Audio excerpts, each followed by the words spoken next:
Assalamualaikum everyone, welcome back to another new video. I am with you Nafiuzzaman Onik, and today I am going to share with you how to travel Bandarban to Cox's Bazar. গত 2 দিন যাবত আমরা এই হোটেলে বান্দরবনে ছিলাম।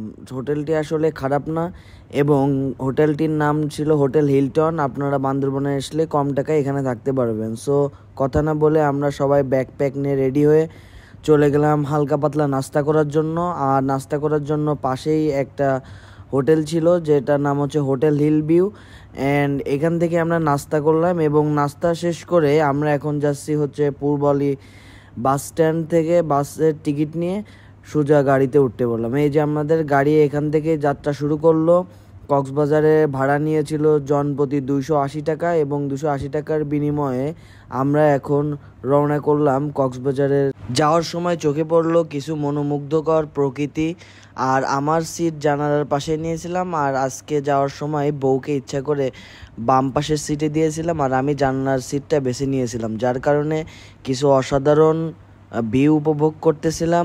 আসলে আমার এই রাস্তার পাশে বসে জানালার পাশে বসে ভিউ উপভোগ করতে অনেক ভালো লাগে।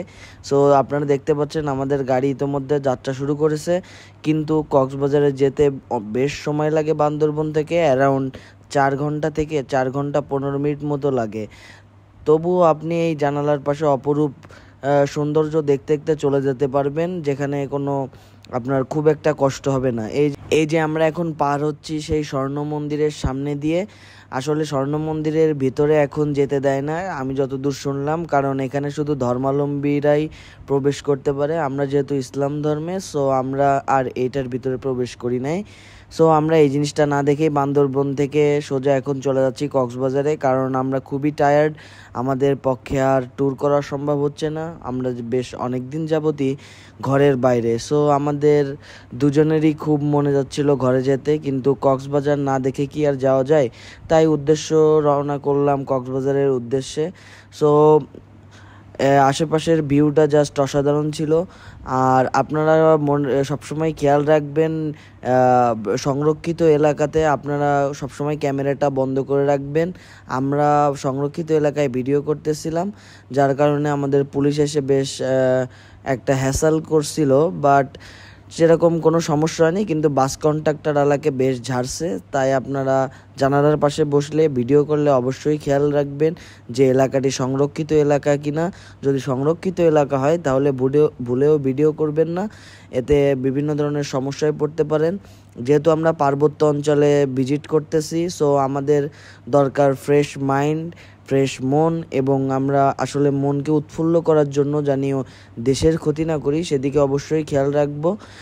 আমি ভিডিও করার পর পুলিশ যখন আমাকে বলল ভিডিওটি ডিলিট করে দিতে, আমি তৎক্ষণাৎ পুলিশের সামনেই ভিডিওটি ডিলিট করে দিই, যার কারণে আমাকে আর পরে কিছু বলেনি।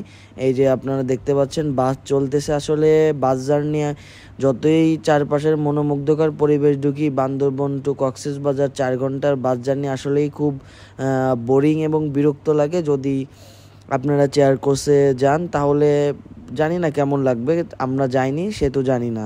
সো আশেপাশের মনোমুগ্ধকর দৃশ্য দেখতে বেশ ভালোই লাগতেছিল, আবার কখন মন মানতেছিল না যে কখন আমরা বাস থেকে নামবো এবং কক্সবাজারের ঠান্ডা বাতাস উপভোগ করব। সো আমরা দেখতেছেন আমাদের বাস বেশ জোরেই চালাচ্ছে। সো আমরা সবাই বলতেছিলাম যে ভাই স্টপেজ কম দিয়ে একটু দ্রুত রওনা করেন। সো আমরা এখন সম্ভবত চকরিয়ার উপর দিয়ে চলে যাচ্ছি কক্সেস বাজারে। সো এখান থেকে কক্সবাজারের দূরত্ব আর বেশিক্ষণ নয়, 1.5 ঘন্টার মতো রাস্তা। তাই কি আর করার, আমরা রাস্তা উপভোগ করতে করতেই যাচ্ছিলাম। আর আমার পাশে আমার বউ আমার কোলে মাথা রেখে বেশ লম্বা ঘুম দিয়েছে। সে একদম বান্দরবন থেকে গাড়িতে উঠে আর ঘুম থেকে উঠছে কক্সবাজারের একটু আগে, আর আমি সারা রাস্তা জেগে জেগে এই ভিডিওগুলো করতেছিলাম। আমার আসলে বাসের ভিতর খুব একটা ঘুম আসে না, এর কারণ কি আমি জানি না। হয়তো আমার অনেক বেশি কমফোর্টেবল ফিল না হলে ঘুম আসে না, তাই আমি ঘুমাইনি। আর আমার ছোট ভাই আর আমার ওয়াইফ সেই ঘুম দেছে, ওরা বান্দরবন থেকে বাসে উঠছে আর কক্সবাজার যে ওদের ঘুম শেষ হয়েছে। আর আমি সারা রাস্তা বাদাম খাচ্ছি, চানাচুর খাচ্ছি আর চারপাশের মনোমুগ্ধকর দৃশ্য দেখতেছি। আপনারা অবশ্যই বাসে ওঠার সময় খেয়াল রাখবেন যেন আপনাদের টিকিটের সাথে সিটের মিল থাকে। আর কক্সবাজারে যত আপনারা উঠবেন সেহেতু দ্রুত বাসে উঠে যাওয়ার চেষ্টা করবেন, কারণ অনেক সময় এরা প্রচুর চাপ দেখলে এক সিট দুইজনের কাছে বিক্রি করে। সো এই যে এখন দেখতে পাচ্ছেন আমরা এসে পৌঁছে গেলাম কক্সবাজার, আর আমরা এখন বাস থেকে নামবো। বাস থেকে নেমে আমাদের সিএনজিতে করে যেতে হবে।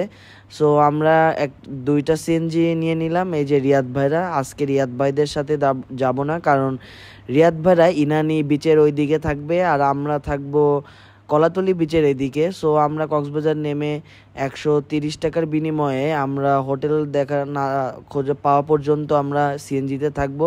এই কনটাকে আমরা যাত্রা শুরু করলাম কক্সবাজারের উদ্দেশ্যে। সো এই যে আমাদের বাংলাদেশের দীর্ঘতম সমুদ্র সৈকত কক্সবাজার শহর। সো আমরা এখন চলে যাচ্ছি কক্সবাজার। সো আমরা কক্সবাজারে যে আমাদের যেহেতু হোটেল বুকিং নেই, সো আমাদের প্রথম কাজ হবে একটা হোটেল দেখা। সো আমরা একটা রিসর্টে ঢুকলাম। রিসর্টের নাম ছিল ডিভাইন ইকো রিসর্ট। রিসর্টটি আসলে বেশ সুন্দর এবং আমরা এখানেই থাকবো বলে সিদ্ধান্ত নিলাম। সো এক রাত্রের জন্য আমাদের ভাড়া পড়ছিল 3000 টাকা। 3000 টাকার বিনিময়ে আমরা এই রিসর্টে থাকতে পারবো এবং রিসর্টের সাথেই ইনক্লুডেড রেস্টুরেন্ট আছে, যে যদিও এটা পেইড। সো আমাদের আর আশেপাশে সুগন্ধা ব্রিজের সাথেই এই রিসর্টটি। সো বেশ ভালো লাগছিল, তাই আমরা আর অযথা হোটেল খোঁজাখুঁজি করিনি, কারণ আমরা অনেক টায়ার্ড ছিলাম। তাই আমরা উঠে পড়লাম এই সুন্দর ইকো রিসর্টটায়। রাত্রেবেলা ইকো রিসর্টের পরিবেশটা জাস্ট অসাধারণ ছিল। যেহেতু ভিডিও করা হয় নাই তাই ভিডিওতে অ্যাড করতে পারি নাই।